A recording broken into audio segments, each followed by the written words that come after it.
Nothing in this program should be considered investment advice. It is for educational purposes only. Please hit pause and read this disclaimer in full.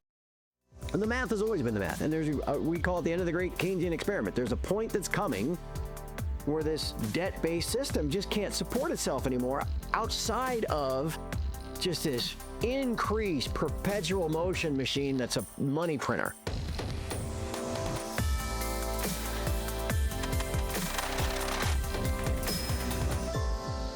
Hello, everyone. Welcome to this episode of Finance You, where we help you understand what's going on in the world of finances and monetary issues. No better guest than today. Good longtime friend of mine, Craig Hemke of TF Metals Report, and we have so much to go into. Craig, welcome to the show. Chris, it's just such a pleasure to visit with you. It always is. And always is. I've considered you a valuable friend for over a decade. I mean, like 14 or 15 years now. And look at us now. We're not aging or nothing. We're just, as youthful as we've ever been. These markets will do it to you. That's for sure. Well, it's been a long and patient, if I might not say suffering, wait, especially for us silver folks, because my first purchase of silver was back when, if it moved a nickel a day, that was a big deal. 2001, $4.58 an ounce. I remember when I bought in. And then 2011 happened, and it looked like we were off to the races, but, that was just another 14 years we had to wait, apparently. So why don't we start there? What are you seeing going on in silver right now? Well, silver is an interesting story, as it, the whole little brother thing to gold.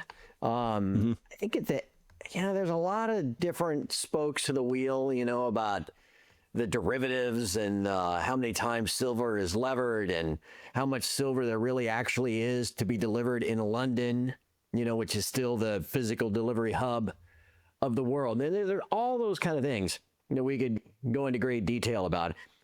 I think at the end of the day, right now, it's trading as a reflection of gold.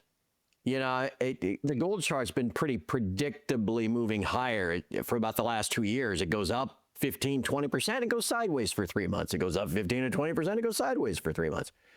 And as we record this here on Tuesday the 2nd, it broke out again from a most recent about 4 month sideways consolidation. So is it ready to go up another 15%?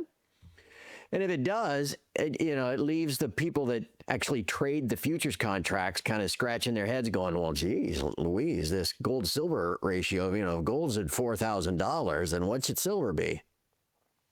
And it kind of takes on a little bit of a life of its own in that silver, as we all now know, will sit there and do nothing for long periods of time.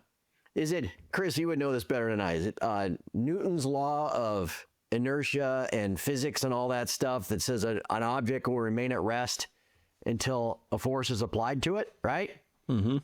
That's what silver kind of is. It just will sit there and lollygag and drive everybody crazy. And then once it starts to break out, you get this kind of fear of missing out trade that kicks in. People are like, oh, yeah, gosh, look at this going. And it just starts to catch fire on its own. And that's kind of what it's doing now. Now, once it gets really going, and that may not be until next year, we'll see. Then all the other stuff, how much physical silver is there really in the world to deliver against all these derivatives and future promises and unallocated accounts and everything else? Then we might get to find some of those answers. But for now, it's breaking higher again, along with gold. And that's probably the biggest part of the story. Well, I took it personally for a while watching the shenanigans happening in the paper markets, right? It's like, come on, guys, gals, hands off, take your foot off the throat of silver. But the truth is, corn farmers aren't doing any better. Oil is like, it feels like the whole commodity market just got taken over by the CFTC just failing to regulate, the CME failing to regulate, so that there's so much paper action in these places that the signal that should exist between a producer and a consumer is swamped by the paper signal, right? And ultimately what that means is if this year is going to follow in the footsteps, we're going to have 7 out of 7 years with a structural shortfall in silver where less is being produced than consumed. Right.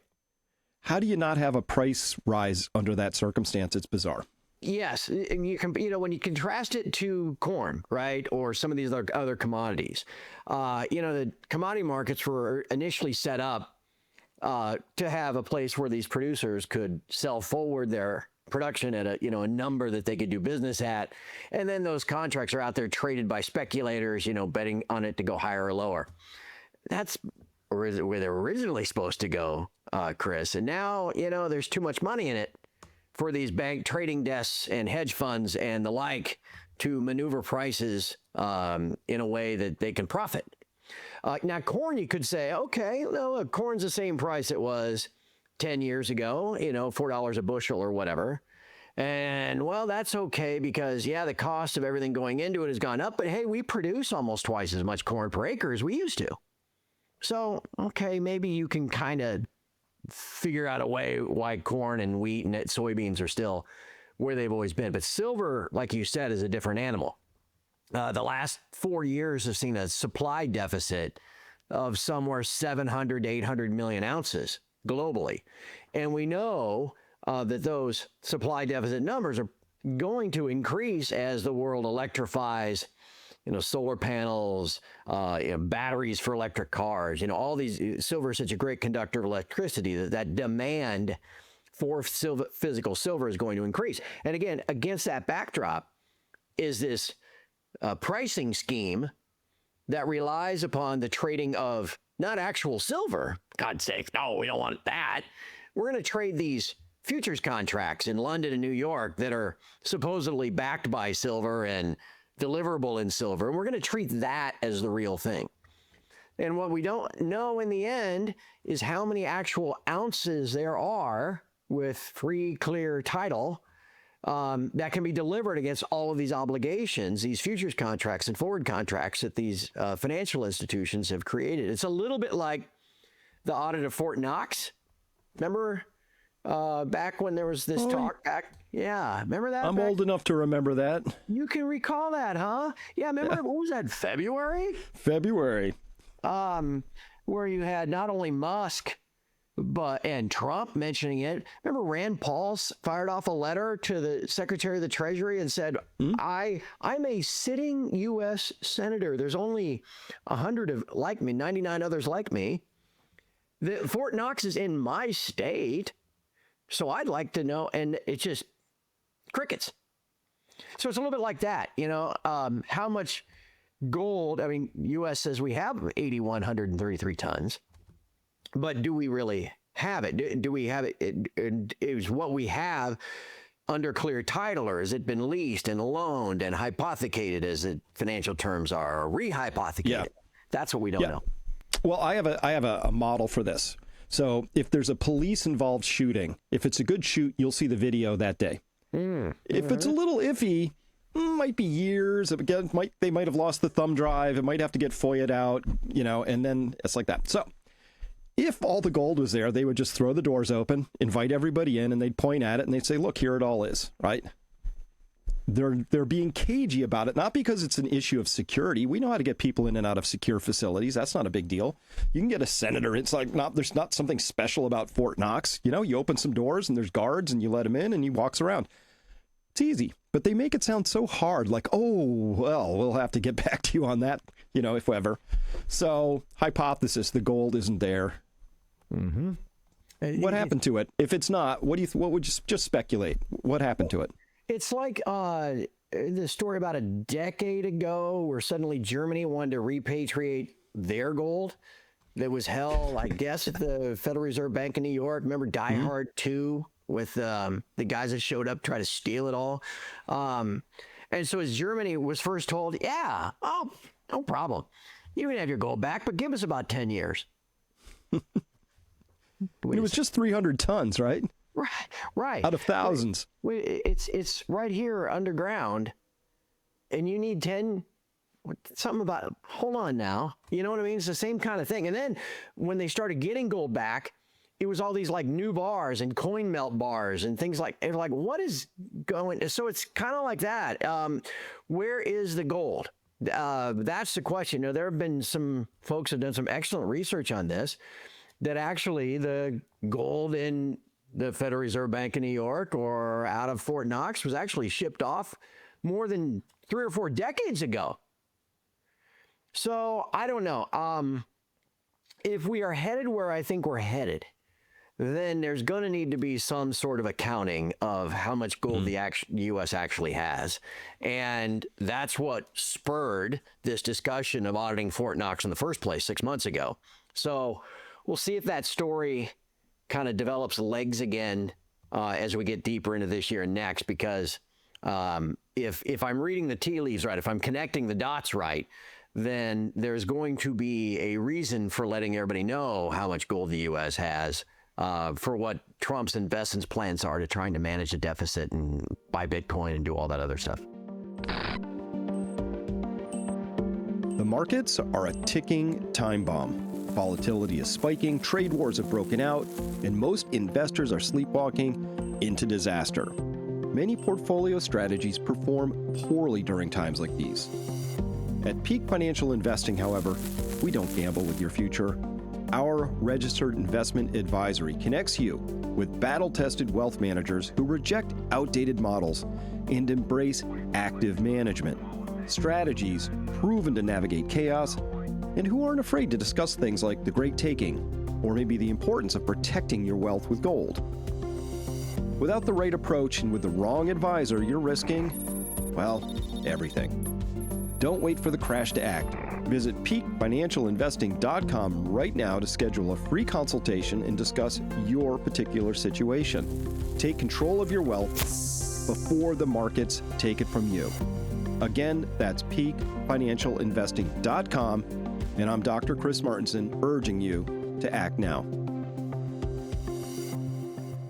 You and I have been tracking this for well over a decade, I know, of just watching the flow of gold from west to east, meaning from U.S., Europe, Switzerland in particular, recasting those kilo bars, all going to China, never to be seen again, right? I feel like China's been playing a game of spoons, you know, that game you play where you're playing cards and there's a set of spoons, and you have to sort of see if you can sneak one out of the middle.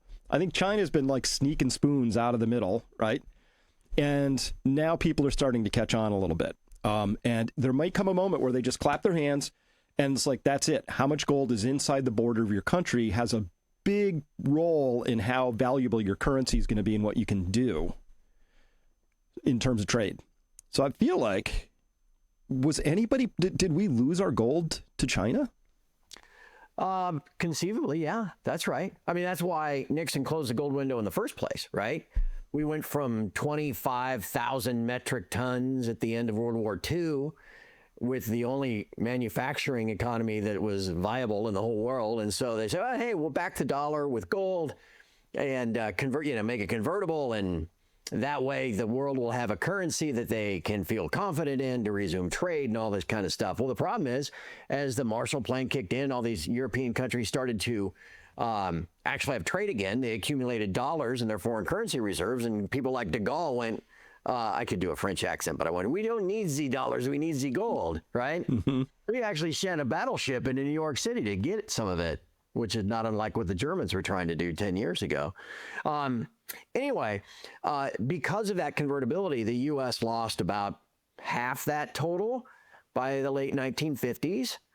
And then after pledging more gold to the London Gold Pool in the 60s to try to defend the price peg, we were left with 8,133 metric tons by 1971. And that's when Nixon, they all got together and said, we can't do this anymore. Well, I mean, we wouldn't have any left, right? By the late 70s. So has that still been frittered away behind the scenes? That's what we don't know. Where this eventually heads, though, and why it's headed to China and this kind of de-dollarization theme that we've discussed now for, really going back to the great financial crisis. Why wouldn't China want the same privilege that the U.S. enjoyed from the late, right after World War II until now? If you're going to set up a system that does not rely on U.S. financial system as a hegemon, right? You've seen what happened to Russia. They get sideways with the U.S. They get kicked out of SWIFT. They get their foreign currency reserves taken away. And you sit back as a leader in another nation like China or India, and you go, well, wait a second, it's probably only a matter of time before we get sideways with the U.S. over something. They'll do the same thing to us. We should set up our own system outside of this, so that if the U.S. tries to pull the same stunt, kicking us out of SWIFT and all this stuff, well, we got this other thing we can fall back upon. So if you were the Chinese, knowing that that's inevitable, why wouldn't you accumulate as much gold as you have? Underestimate the number that you tell the world by like 90% just to kind of, keep the game going. And then one day say, oh, now we've got 25,000 metric tons, just like the U.S. had at the end of World War II, and we're going to put some kind of semi-convertibility to our currency, which now allows all these other nations to maybe use our currency, create demand for our currency. This is the same exorbitant privilege that the U.S. enjoyed all these decades. That's where I think all of this is headed. That's why the gold has headed to China. And again, it just leaves the U.S. in a very unfortunate position going forward. Well, I want to get to this big macro dot connecting, but before we do, just so we don't leave a thread hanging, last I looked, registered plus eligible, I'm going to make a number up, correct me, but silver suddenly is like flooded into COMEX. They claim to have, I think, 500 million ounces in there. Yep. The question is, where did that come from? Right. Besides the LBMA, right? Where could that have come from? There's no like pool of 500 million ounces I'm aware of that you could just sort of like siphon off. Would you agree with that speculation? From what they tell us now at the base, the CME group, which runs the COMEX, puts out that report you're talking about every day. Here's our 10 vaults, and here's registered and here's eligible. But they also put at the bottom of that thing a disclaimer like you used to get on a sheet from a bookie. This information is for entertainment purposes only, right? They have really? Yeah. Have a disclaimer on there that says, we think it's actually factual, but we can't be held accountable if it's not. So that's the first thing, right? Is it all just smoke and mirrors? Like delivery has always been there. They delivered 50 million ounces this month. Well, did they, or did they just, take it from bank A and give it to bank B, slide it across a paper entry or whatever. So then you get to, like I said, in London, which is this physical metal trading hub, which is about as opaque as my morning coffee. They don't tell you. I mean, you can't really rely on their, oh, wow, they give us now numbers once a month, Chris. Wow. Hey, thanks. Yeah. Now they like to conflate everything together. They'll say, well, the vaults hold, like in gold, they'll say, we hold, 8,000 metric tons of gold in the vaults of London or whatever it is. But like 5,000 of that is owned by the Bank of England. His Majesty may not, maybe he leases it out, maybe he doesn't, I don't know. And then they've got a couple thousand metric tons that are allegedly in all these ETFs that are custodied and stored for a very convenient reason in London. So how much gold is there really in London that's available to be delivered? That's what people call the free float. Okay. By using the LBMA's numbers that they give us, you could calculate that free float of silver to be less than 200 million ounces. That's really not very much. I know it's at 40,000 COMEX contracts worth at 5,000 ounces. Now, again, you're not necessarily settling COMEX contracts in London, but I'm just trying to give a scale and a scope of how much leverage there is in this pricing scheme. And for people to understand this, the leverage in these derivative-based pricing schemes it's a fractional reserve system, like your bank, right? Everybody's seen, It's a Wonderful Life and videos of bank runs and stuff, where everybody shows up at the bank at the same time wanting their cash. Well, the cash is not held in the safe. It's all loaned out here and it's in this house over there and this business over there. So if the bank suddenly needs cash, they don't have it. They might say, well, come back. We got so much in the safe. We can't give you all of that. You can give you part of your account. And they can do that if one or two people show up needing $10,000 in a day. But if everybody shows up wanting to drain their accounts, they don't have that cash. And that's the way London and New York operate these exchanges too. And that's where things might really begin to get interesting. Maybe as soon as later this year. Next, we'll see. Can the current pricing scheme persist if suddenly the physical demand is such that it stretches that leverage to a breaking point, and then everybody starts showing up like a bank run, wanting their metal now to be first in line to get it out. So anyway, I don't know if that answers your question. It's kind of a long answer to a short question. But again, in the spirit of the cop shooting video hypothesis, why are they so opaque with something that on the other hand they tell us is this barbarous relic? It doesn't really have a role to play. It's just this sideshow. It doesn't really matter. And everything they do is to hide what the actual reality of gold is as much as possible in terms of who owns it. That should be easy to answer. Should be one of the, I could do this with a spreadsheet and an Excel macro, right? There's a bar, has a number, has your name on it, end of story, true it up, once a month, and you're good to go. Should be easy. Your question answers itself. Yeah. I mean, the senator from Kentucky should be able to walk into a military base in his state anytime he wants, right? I mean, I live in Kansas. You would think the senator from Kansas can show up at Fort Riley anytime he wants. They're not going to keep him from going in and walking around. Mm-hmm. So, yeah, kind of answers itself, doesn't it? It does. All right, now we have three big pieces of information came out. I just like to get your quick take or long take, however much take you want to take on the takes is fine by me. One, Saudi Arabia's central bank shows up on the SLV 13F saying they're now a purchaser on that. Two, we find out that Tavacosta put this chart out and it went everywhere. Mohammed El-Arian, everybody reposted it showing that gold is now a larger reserve asset than U.S. Treasuries and foreign official holdings, right? Mm-hmm. And Modi just came out, I think today or yesterday, and said, we don't want these treasuries anymore. We'll have gold instead, right? India. Yeah. So what are we looking at here? It's starting. Those are creaking and popping sounds as far as I'm concerned. How are you reading that? What was the first one again? Let's try to keep track of all three. Well, the Saudi central bank showing up on. Yeah, let's start there. All right. Yeah. Let's try to keep them all guide. And then after that, it's the government bond or treasuries versus gold, and then Modi. Okay. The Saudi thing. To me, it's just a reflection of the financialization of everything. Okay, so the Saudis decide they want to own some silver. Now, maybe they, were warned, you can't buy the actual thing. I'm sorry, we just don't have it to deliver to you. Which may be the same case as Druckenmiller and Ray Dalio and all these other hedge funds, that when they buy gold or silver, they buy the ETF. We want the liquidity, you see. We want the price exposure. You're not actually buying the metal. And when push comes to shove, you don't own any of it either, right?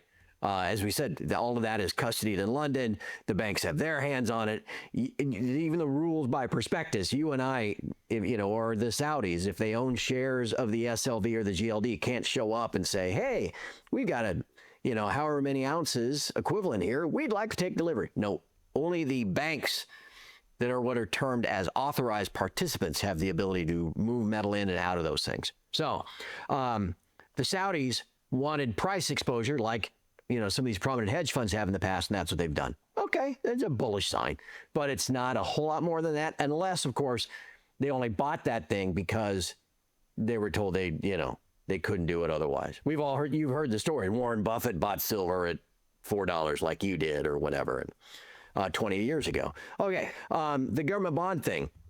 That's a little bit. Why is the gold on central bank balance sheets more in price, or what did they give you? Wasn't that like a nominal value or something, whatever it was? You saw those lines cross on that chart from Tavacosta. Well, it was in percentages, but it must be percentage of assets, so the gold must be valued fairly according to market somehow. Right, and so it's a little bit of a reflection. One, there's clearly central bank demand.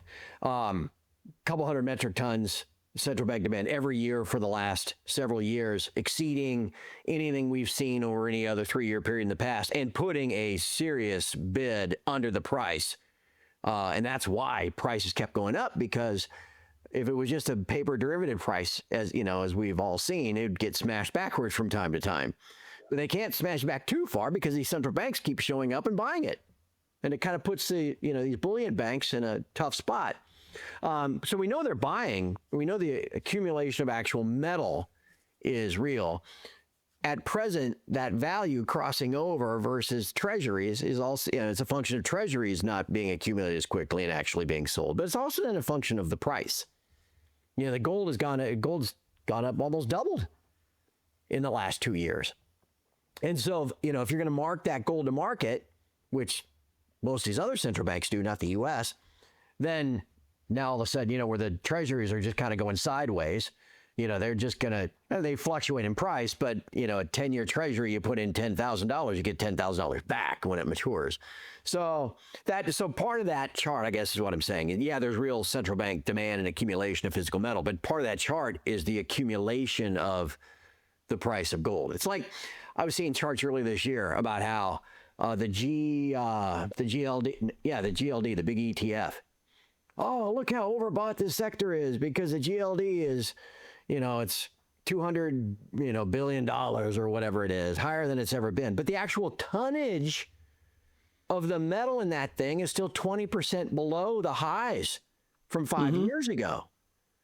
So when you look at the actual, the value of the GLD, well, that's all just the price accumulation. It's not because everybody and their brother is buying gold. So that chart that you mentioned is a good thing. It's that L. Arian was putting out, the Tavi Costa originally drew up last week. It's a good thing. It gets a lot of attention, but there's some added context there. And with Modi saying he doesn't, they're going to slow their purchases. Again, it's like what you and I have been preaching for, all these years, Chris. I have dollar reserves, which are what I accumulate through my hard work. I get paid, I spend it, whatever I have left at the end of the month is my savings. And I have dollars. You put your savings in the bank, in the stock market, or into gold or whatever. You have the same thing. These countries just have it at a much larger level. They conduct trade in U.S. dollars. And if they have a positive trade balance, then they accumulate dollars over time. Okay, well, what are they going to do? It's the same paradox that we have. You can either sit in these dollars, which are slowly, being devalued over time because we keep creating more and more and more of them, or you can diversify out of dollars. You can hold it in treasuries, but then, again, you got the same problem, or you can diversify into, hard assets like gold.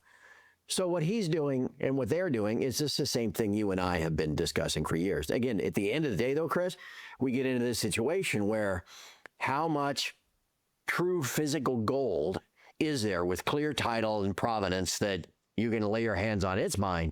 No, it's not. No, it's not yours. It's mine. No, there's 50 of us that all think we own it. That's the day that's going to get really interesting. Well, to put one more piece on the whole Modi thing, obviously, so Trump kind of dissed India a couple ways, right? Said, okay, he's been banging on him around tariffs. Think of that what you will. But he also tried to strong arm him and say, hey, we don't buy that Russian oil because, right, we're having a scrap with Russia. And so we're going to dictate to you how you should behave. And you have to march to our tune. And of course, as a very large, prosperous nation, they're like, that was a little dismissive. So next thing you know, the actions sometimes have consequences. There was nothing more consequential, of course, than the Biden Treasury Department freezing the Russian sovereign assets. Right. That kicked all of this off. But I feel like the Modi thing is another sort of continuation of that same theme, which is this doesn't feel like an honorable way. Like, it feels not based in good trust and equal sort of stature, right? And, well, here we are. It creates, look, when we talk about de-dollarization, there are a lot of people, smart people, and I'm sure they're right. The world needs dollars, and that preps up the dollar versus other currencies to some regard, right? Like how the dollar index measures it. But when we talk about gold at whatever $3,500 an ounce, it's not the gold that's going up. The gold's not doing anything. It just now takes $3,500 to buy the same ounce that it took $2,500, 2 years ago. It took $1,500, 10 years ago. So it's not that the gold is changing. It's that purchasing power of the dollar that's changing. And that's why this de-dollarization thing, and you mentioned India, is such a big deal. The price of the dollar is a function of supply and demand, just like anything else. And this is what people need to, make sure they understand. Because you can sit there, you can understand that if, like, let's say, for example, oranges, just pick something. and there's a bumper crop of oranges one year. There's just more orange we know what to do with. And at the same time, news breaks that orange juice is potentially carcinogenic. Okay? So you have this huge new supply of oranges and a falling demand for oranges. You know, Econ 101 means those supply-demand curves reset, and your new price is much lower. You got way more supply than the demand can pick up. Now, writ large, the U.S. dollar. So as countries move away and don't need as many dollars, you know, if this second system, this new system is set up where, you know, I don't need to trade in dollars anymore, says India, because we can buy our Russian oil and we can buy our products from China using a different currency to transact all that stuff. Well, that's now less demand for dollars, just like the oranges.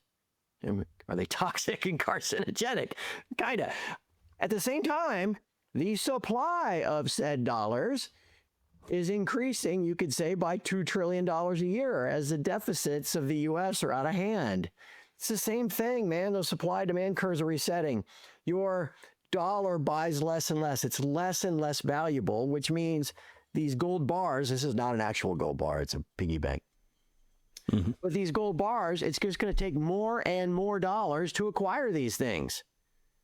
I mean, there's 1,100 of them 10 years ago. It took 2,200 5 years ago. It takes 3,300 of it now.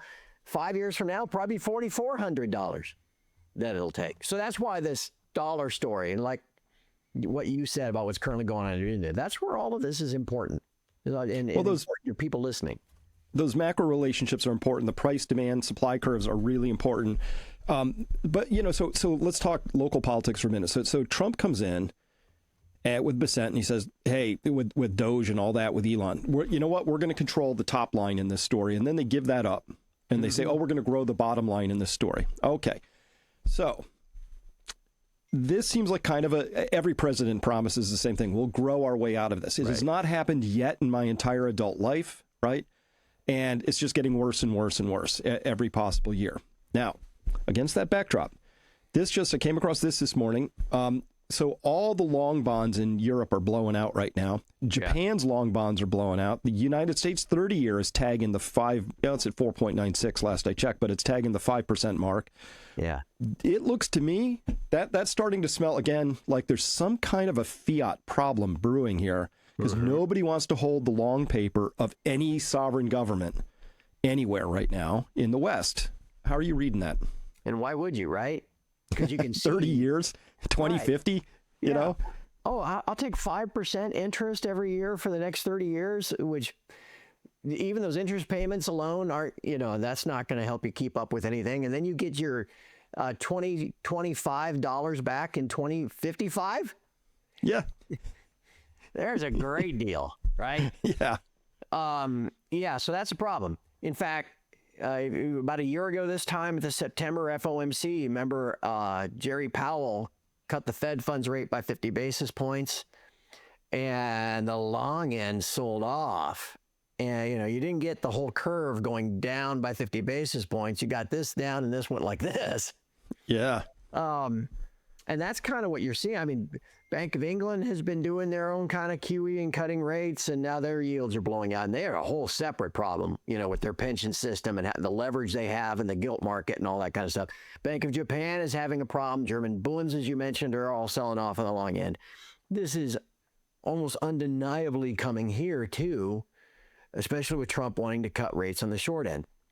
And this is where I think we can start to connect the dots I mentioned earlier. Chris, you mind if I go off on a...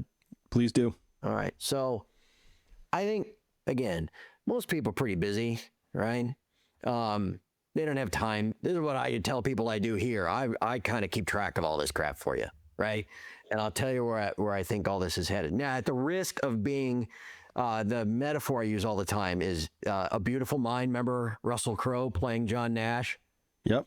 And at the end, they go into his office and he's got all those Post-it notes and all the strings. And of course, he was crazy. So hopefully that's not what they're going to figure out about me. But also crazy smart, right? Could see patterns other people couldn't see. Won a Nobel Prize in the end, right? Okay, so let's go all the way back to the beginning. Like you said, Trump, when he got elected, they were making all these promises about Doge and Musk, and they were going to balance the budget just by eliminating all the crap we've heard for decades, right? And it's like, well, we've heard this before. So you knew that wasn't going to work. And that, went from $2 trillion in savings to $1 trillion in savings to $200 billion in savings to $100 billion in savings. And so they finally just had to hell with it. So now they're going to try to grow their way out of it. The Secretary of the Treasury has been on the record stating that, one, they need to monetize assets of the balance sheet, and that's part of this picture, to try to, come up with deficit neutral ways to raise funds, to pay off some of the debt, that sort of thing. But Trump has been very clear that whether if he can come up with a reason to fire Powell today, he would. But if anything, Powell's gone in May, right? And it's pretty obvious he's going to put in somebody dovish, right? I mean, heck, they're having trouble firing somebody who lied on her mortgage applications. Right. At the Fed. So apparently it's hard to do. Let's go back to that in a second, because I think that's interesting. Yeah, okay. But before we get there, Bessent has said he sees a future where the Fed needs to be totally restructured in how they do things. And a kind of a melding of Fed with Treasury as we try to navigate our way through these, continuing. I mean, we are in pace this year. This fiscal year is going to end this month, and we're going to do 5 or 6 more. It would be $2 trillion. The deficit is going to be 5 or 6% higher than it was in that last year under Biden. Okay, so nothing has been done. The train has left the station and it ain't stopping. So they want to meld together the operation. And you kind of got a little of this under Biden when he took Mother Yellen, who had been running the Fed before Powell, and put her in charge of Treasury. Kind of see how we've been going this route in the first place. Here's what I think is going to happen. Trump wants lower interest rates for, whatever reason, and he's going to get them. He's going to nominate the next Fed president, or he's stuffing the board already with people, to force Powell's hand. But even if it makes it till May, this is what's happening next year. Well, then they run the risk, as we just said, that the long end's going to blow out, and a yield curve that's instead of 1% to 3% is going to be 1% to 8%. And then you got a real problem, right? So when you meld together the Fed and the Treasury, what could that mean, Chris? Well, they've done this before. Coming out of World War II with record high, or at least previous record high, debt to GDP levels, the Fed instituted a policy of yield curve control, where they just simply said, I mean, think of it this way. We are buyers of everything over 3%. There's going to be a cap on the 10-year note at 3%. Kind of like the way the London gold pool worked. Every time gold moved above 35, the countries in the gold pool would sell some gold, to bring it down. Every time we went below 35, they'd buy it back and bring it back up. The Fed on yield curve control would kind of do the same thing. They'd say anytime the 10-year note gets above 3%, we're buyers. If it gets above 4%, we're buyers on the 30-year long bond. And they're going to hold that down, which is extraordinarily bullish for the precious metals. In a sense, what they try to do is they try to pay off yesterday's debts with the cheaper dollars of tomorrow. It's a very dollar devaluation, very negative real interest rate environment to try to manage it this way.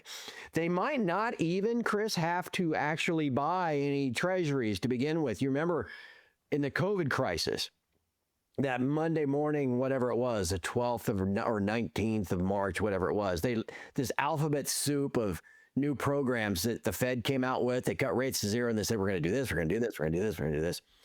One of those, they were going to buy corporate bonds, which now doesn't seem so crazy since we now own Intel. But anyway, they were going to buy corporate bonds. They never did. Maybe they did after like a year or two, but they never did, just because the threat of them buying them put a bid under the corporate bond market. And so they never reached that threshold where the Fed had to. And that may be initially how yield curve control works. It's just this policy.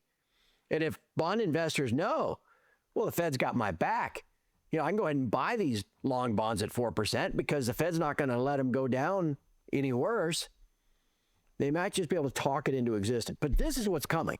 I mean, like I said, I knew there was going to be a long answer. But this is what I think they're telling you is coming next year as a way to try to manage the debt and the deficit and everything else going forward. It's very bullish for the metals, brother. Which means that anybody, say, all those treasuries that are offshore, if somebody says, I really would rather sell these to the Fed at 3%, which is a pretty good capital appreciation or something, yeah. Next thing you know, the Fed's going to be printing a lot of money again. That modern monetary theory stuff, in a way. It is, isn't it? Any chance that maybe the Treasury just issues money directly, right, to compete with the Federal Reserve note? Yeah. People thought maybe that's what the central bank digital currencies could be, all this kind of shuffling. A lot of people think that's the purpose of all this stable coin stuff, right? Because all these stable coins, if you can pump those up, then that's demand for treasuries as well, because they've all got to be backed by something so that they, have an asset to hold the price at one. And also, hey, that's competition for anything the Chinese or whatever might institute, right? Hey, here's a way we can still keep some dollar demand, treasury demand, by pumping. Sure. So I think a lot of these things all seem to connect. So it gets to then the case of goon cooked, as I like to call her. I call all the Fed governors goons. She's goon cooked. Very kind of you, by the way. Yeah, exactly. Kind. So anyway, you know how, Chris, you've been an observer of this for years like I have. Take, for example, when there's cases that go before the Supreme Court, they're usually handpicked. They got all these people looking for, okay, this one has the right qualities to it. If we can start moving this through all the appeals processes and get it to the Supreme Court, we might be able to attack precedent or set a new precedent because of the specific peculiarities of this case. It's like the Republicans and conservatives wanted to attack the right of privacy Roe versus Wade thing for 5 decades, but they never had the case to do it until they found the Dobbs thing. And then up through the courts it goes, and here you go. And they get the court, has a conservative bias or whatever. But you got to get these cases that attack. I'm a legal scholar, but it sure seems, this is how they do it. All right, so they had to figure that Cook would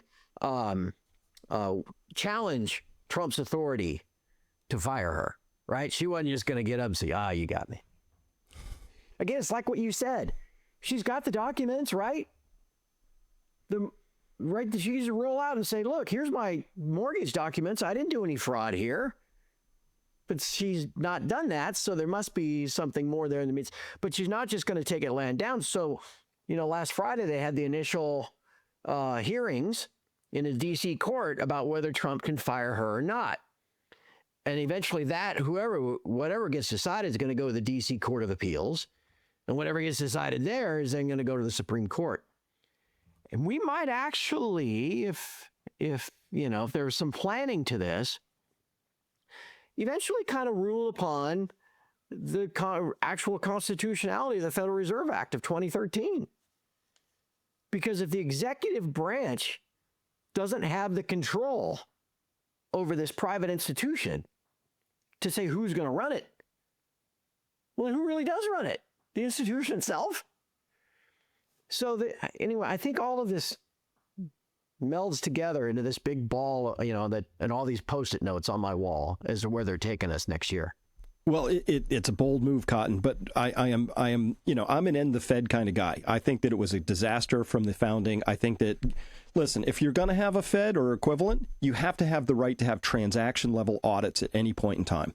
Because it's too much power. It's just the cookie jar is too seemingly bottomless, and we have no insight into how they're spending their money. It was in 1983 or 4 or something. I forget. Anyway, you know why we don't have M3?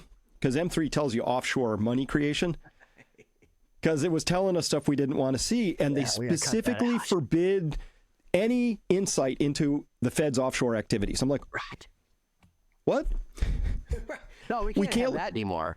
No, and wouldn't you know it, because I'm this kind of a guy, I watch every single 10-year auction go off without fail, whether we're issuing $100 billion that quarter or month or day or $5 billion. They go off at a bid to cover of 2.41 plus or minus 0.03, right? Every time, 2.41. But wouldn't you know it, seems to be a little less activity. Luxembourg, the Caymans step in and buy the balance, right? And I'm a little suspicious. I would just like to not be suspicious. I think we should have an audit of the Fed and find out if they aren't wiring money to places that they shouldn't be, just to maintain the appearance of strong demand for U.S. paper, which I understand. I could see how they could mission creep into that as like something that they have to do, right? It's for the good of humanity, Right. Market stability. But we should be auditing the Fed. So this feels like Trump is nibbling away at their power and autonomy. Maybe this gets us someplace that I would approve of. Right. Or maybe it just opens up a whole dark thing, and then they just close the door and go, nope, can't go there. Yeah. For the greater good, for the greater, keep the actual plate spinning, all the people with their 401ks in the market and